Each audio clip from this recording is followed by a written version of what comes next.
Hi friends, இப்போ பார்த்தீங்கன்னா கொடைக்கானல் தான் வந்திருக்கோம். கொடைக்கானலோட கிளைமேட் எப்படி இருக்குது அப்படிங்கிறத நான் உங்களுக்கு காமிக்கிறேன் பாருங்க. இந்த டைம் வந்தீங்க அப்படின்னா நல்லா என்ஜாய் பண்ணலாம். சூப்பராக இருக்குது கிளைமேட். அதாவது முன்னாடி வர்ற வண்டி கூட தெரிய மாட்டேங்குது, அந்த அளவுக்கு லைட் போட்டு தான் எல்லாரும் வர்றாங்க. நம்ம வந்து இந்த டைமில் எதிர்பார்க்கல இந்த மாதிரிலாம் கிளைமேட் இருக்கும், இவ்வளோ கூட்டம் வரும் அப்படின்னு. கூட்டமும் நிறையா வருது. நான் உங்களுக்கு வந்து இப்போ வீடியோவில் காமிக்கிறேன் பாருங்க. இந்த வீடியோ சாட்டர்டே எடுத்த வீடியோ ஃப்ரெண்ட்ஸ். அதாவது என்னோட பர்த்டேக்காக நான் கொடைக்கானல் போயிருந்தேன்னு சொன்னல, அன்னைக்கு எடுத்தது தான். நாங்கள் போய்கிட்டு இருக்கும்போதே மிஸ்ட் எல்லாமே வந்து அப்படி மறைச்சிடுச்சு. எல்லா காரு பைக்கு எல்லாமே பார்த்திங்கன்னா லைட் போட்டு தான் வண்டி ஓட்டினாங்க. ஆனால் உங்களுக்கு வீடியோவில் வந்து கிளியராக பஸ் எல்லாம் போகிற மாதிரி தெரியும். நீங்கள் நேரில் பார்த்தீங்கன்னா சுத்தமாக மறைச்சி ஒன்றுமே தெரியல.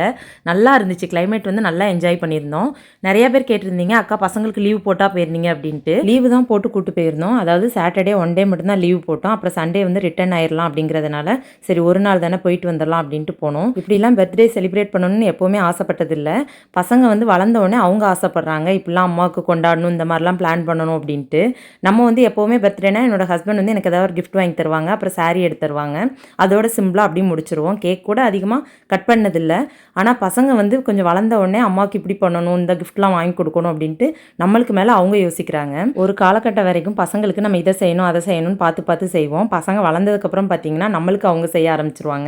நாங்கள் தங்கியிருந்த ரெசார்ட்லேயே ஃப்ரெண்ட்ஸ் நைட்டு வந்து டின்னர் வந்து காம்ப்ளிமெண்ட்ரியாக கொடுத்துருந்தாங்க. நிறைய பேர் வந்து நீங்கள் எந்த ரெசார்ட்டில் தங்கியிருக்கீங்கக்கா அப்படின்ட்டு கேட்பீங்க. நான் லாங் வீடியோவில் வந்து எந்த ரெசார்ட்டுங்கிற நேம் வந்து காமிச்சிருப்பேன்.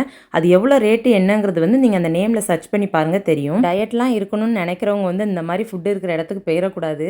அதாவது நம்மளுக்கு ஆசையாக இருக்கும் சாப்பிட்ணும் அப்படின்ட்டு, ஆனால் ஐயோ இதெல்லாம் சாப்பிட்டா வெயிட் போட்டுருமே அப்படின்னு ஒரு மைண்ட் சொல்லும். சரி ஒரு நாள் தானே சாப்பிட்டுக்கலாம் அப்படின்ட்டு இன்னொரு மைண்ட் சொல்லும். அதே மாதிரி இன்னொரு மைண்ட் சொல்கிறது தான் நான் கேட்பேன் எப்போவுமே. அப்படி தான் கொஞ்சம் கொஞ்சமாக சாப்பிட்டு நான் குறைச்ச வெயிட்டை ஏற்றி வச்சுருக்கேன். இருக்கிற டெசர்ட் காணாது அப்படின்ட்டு அவங்க சூடாக வேற அங்கே பணியாரம் சுட்டு கொடுத்துக்கிட்டு இருந்தாங்க. ஆனால் நான் அது வந்து டேஸ்ட் பார்க்கல, ஏன்னா நார்மலாக நம்ம சாப்பிட்றது தானே வீட்டில் அப்படின்னு. ஓகே ஃப்ரெண்ட், என்னோட பர்த்டே செலிப்ரேஷன் வீடியோட லிங்க் வந்து இந்த வீடியோவில் கொடுக்குற, சர்ச் பண்ணி பாருங்கள். இந்த வீடியோ உங்களுக்கு பிடிச்சிருக்குன்னு நினைக்கிறேன். வீடியோ பிடிச்சா லைக் பண்ணுங்கள், ஷேர் பண்ணுங்கள், மறக்காமல் சப்ஸ்கிரைப் பண்ணுங்கள். அடுத்த ஒரு சூப்பரான வீடியோவில் பார்க்கலாம். பாய்.